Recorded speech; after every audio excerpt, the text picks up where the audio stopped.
O título da mensagem de hoje é O Jugo Desigual no Namoro, Noivado e Casamento. 2 Coríntios, capítulo 6, versículo 14, nós vemos o que diz a Bíblia a respeito.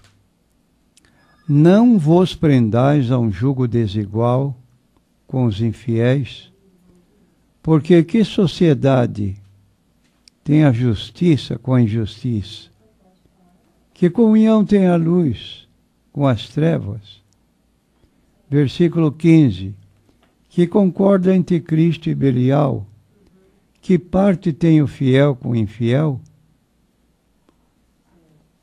Temos aqui então a posição bíblica sobre essa eventualidade de casamentos que se dão entre pessoas com fé desigual. Um vive pelo que vê, o outro pelo que espera. O outro quer se guardar para o casamento, um vive pelo material e o outro vive pelo espiritual. Um vive no pecado da idolatria e o outro vive na santidade. Um vive crendo que sexo é normal antes do casamento e o outro admitindo apenas o sexo dentro do casamento. O jugo desigual do caráter. Um dos cônjuges, ou um dos que estão vivendo em jugo desigual, fala palavrão e obscenidade com muita naturalidade dentro de casa, sem respeitar às vezes a esposa, os filhos, e o outro fala a palavra de Deus. Um vê o roubo e o outro e o adultério como da vida de qualquer. Um outro vive segundo a palavra de Deus. O jugo desigual da idade, um deseja e dá muita importância ao sexo, o outro não tem mais tanta necessidade disso e vê como supérfluo. Um é esportista, o outro muito cansado, um tem muita experiência e o outro é imaturo. Um jugo desigual socioeconômico. Um foi criado num berço de ouro. O outro foi criado solto pelas ruas. Um muito estudado e culto, e o outro ignorante. O jugo desigual e suas consequências nos filhos de amanhã. Um filho se parece muito com o pai, o outro muito com a mãe. Um é separado para Deus, o outro é idólatra. Um filho gosta da igreja, o outro detesta e por isso se dividem. Então existe uma série de maneiras de se portar dentro do que a Bíblia chama jugo desigual. E a recomendação que lemos em 2 Coríntios 6,14 é: não vos prendais a um jugo desigual com os infiéis. Isto é, pessoa que tem indiferença para com as coisas de Deus e aquele que teme a Deus, serve a Deus e busca as coisas espirituais.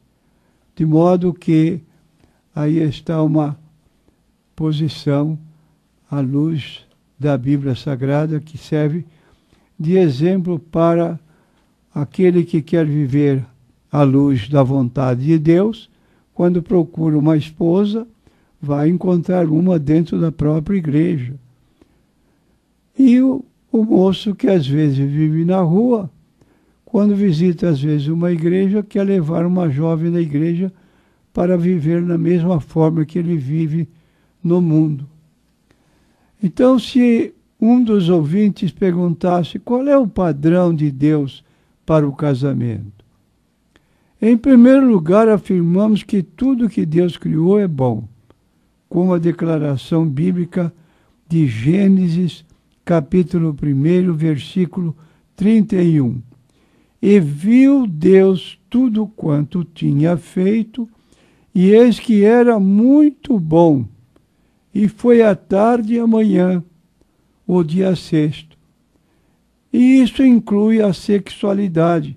É importante que se saiba que o sexo nunca foi em si mesmo pecaminoso e que Deus o estabeleceu para ser desfrutado dentro do casamento heterossexual, antes que o pecado entrasse no mundo. Gênesis capítulo 2, versículo 21 a 25. Então o Senhor Deus fez cair um sono pesado sobre Adão, e este adormeceu, e tomou uma das suas costelas, e cerrou a carne em seu lugar, e da costela que o Senhor Deus tomou do homem, formou uma mulher, e trouxe-a a Adão, e disse a Adão: esta é agora o osso dos meus ossos, carne da minha carne. Esta será chamada mulher, porquanto do homem foi tomada. Portanto, deixará o homem o seu pai e a sua mãe, apegar-se-á à sua mulher, e são ambos uma carne. E ambos estavam nus, o homem e a sua mulher, e não se envergonhavam. Lemos também na Bíblia, Hebreus, capítulo 13 e versículo 4. Venerado seja entre todos o matrimônio e o leito sem mácula.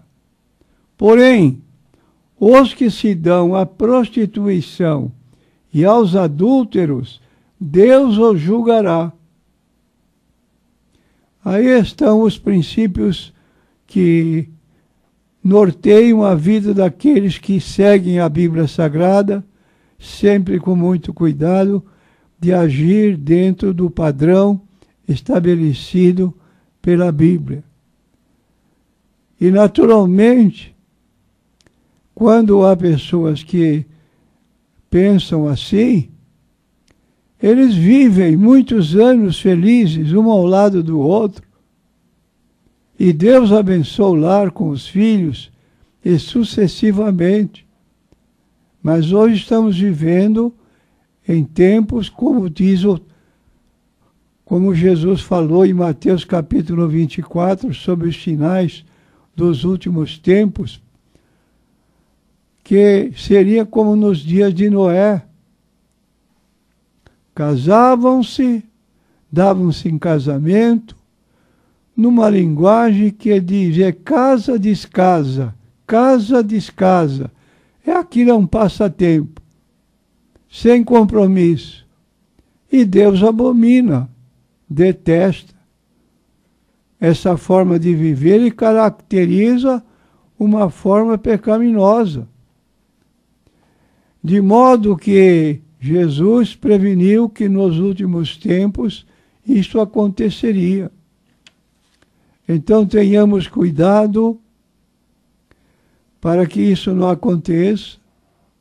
E agora nos chega uma notícia segundo a qual o governo está preparando uma liberação de jovens que estudam para que aos 12 anos, classes de alunos da classe feminina, masculina, estudando em determinado colégio, eles tenham um tipo de liberdade aos 12 anos, até 12 anos, em que a professora consente que a menina venha vestida de homem e que o menino venha vestido de mulher, como se não houvesse diferença nesse campo sexual. É o chamado foco homossexual, tudo igual. E aí, dentro da lei que está sendo estabelecida, a menina que veio de vestido volta para casa com a roupa de homem.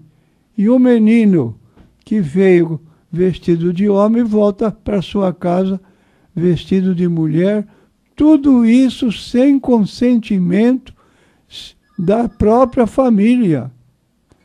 As crianças são orientadas pela professora da escola que estão frequentando.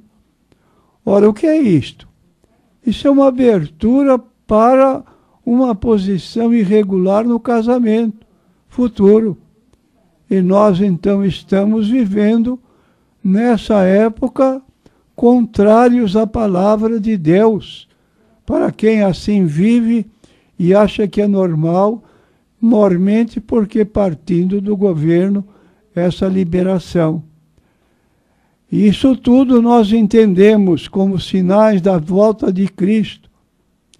E quem ler o capítulo 24 de Mateus, o capítulo 25, vai encontrar os avisos solenes de Jesus, exatamente prevenindo que nesses dias que antecipam a sua volta haverá essa liberdade que vai caracterizar a sociedade das pessoas que vivem atualmente.